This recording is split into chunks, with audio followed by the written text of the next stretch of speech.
حضرت ابو عبد الرحمن عبداللہ عمر بن خطاب رضی اللہ تعالی عنہ بیان کرتے ہیں، میں نے نبی اکرم صلی اللہ علیہ وسلم کو یہ ارشاد فرماتے ہوئے سنا ہے، پہلے زمانے میں 3 لوگ آپس میں باتیں کرتے ہوئے جا رہے تھے۔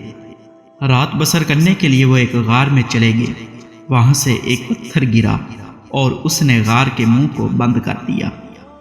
انہوں نے آپس میں کہا کہ ہم اپنے نیک اعمال کے وسیلے سے اللہ تعالیٰ کی بارگاہ میں دعا کرتے ہیں۔ ان میں سے ایک شخص اٹھا اور اس نے کہا، اے اللہ، میرے ماں باپ بوڑھے اور عمر رسیدہ ہیں، ان کی عمر زیادہ ہو چکی ہے، میں ان سے پہلے اپنے گھر والوں کو اور اپنے غلاموں کو کچھ کھانے پینے کے لیے نہیں دیتا، یعنی پہلے کھانا اپنے والدین کو دیتا ہوں اور بعد میں اپنے گھر والوں کو۔ ایک مرتبہ لکڑیاں ڈھونڈتے ہوئے مجھے دیر ہو گئی۔ جب میں شام کے وقت واپس آیا تو میرے والدین سو چکے تھے۔ میں نے ان دونوں کے لیے دودھ دھو لیا تو ان کو سوئے ہوئے پایا۔ مجھے یہ اچھا نہیں لگا کہ میں ان دونوں کی نیند کو خراب کروں، اور یہ بھی اچھا نہیں لگا کہ ان سے پہلے میں اپنے گھر والوں یا پھر غلاموں کو کھانا کھلا دوں۔ میں اسی طرح ٹھہرا رہا کہ اللہ میرے ہاتھ میں تھا اور میں ان کے بیدار ہونے کا انتظار کرتا رہا، یہاں تک کہ صبح صادق ہو گئی۔ میرے بچے میرے قدموں میں روتے بلکتے رہے۔ جب وہ دونوں بیدار ہوئے اور دودھ کو پی لیا، پھر میں نے اپنے گھر والوں کو دیا۔ اے اللہ، اگر میں نے یہ عمل تیری رضا کے لیے کیا تھا تو ہم اس پتھر کی وجہ سے جس مشکل میں ہیں، ہمیں اس مشکل سے رہائی نصیب فرما۔ نبی اکرم صلی اللہ علیہ وسلم فرماتے ہیں، پتھر وہاں سے ہٹ گیا، لیکن وہ لوگ وہاں سے نکل نہیں سکتے تھے۔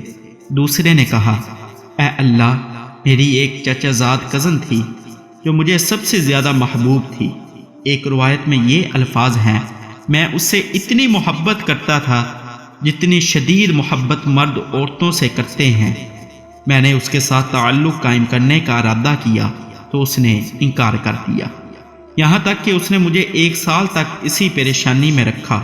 پھر وہ میرے پاس آئی، میں نے اسے 120 دینار دیے تاکہ وہ اپنے ساتھ مجھے برائی کرنے دے۔ جب میں نے اس پر قدرت حاصل کر لی اور مجھے برائی کرنے سے کوئی بھی چیز روک نہیں سکتی تھی۔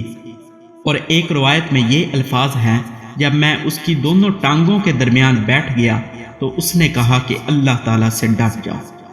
اے میرے اللہ، میں اس کے پاس سے اٹھ گیا، حالانکہ میرے نزدیک وہ سب سے زیادہ محبوب شخصیت تھی۔ میں نے جو سونا اسے دیا تھا وہ بھی چھوڑ دیا۔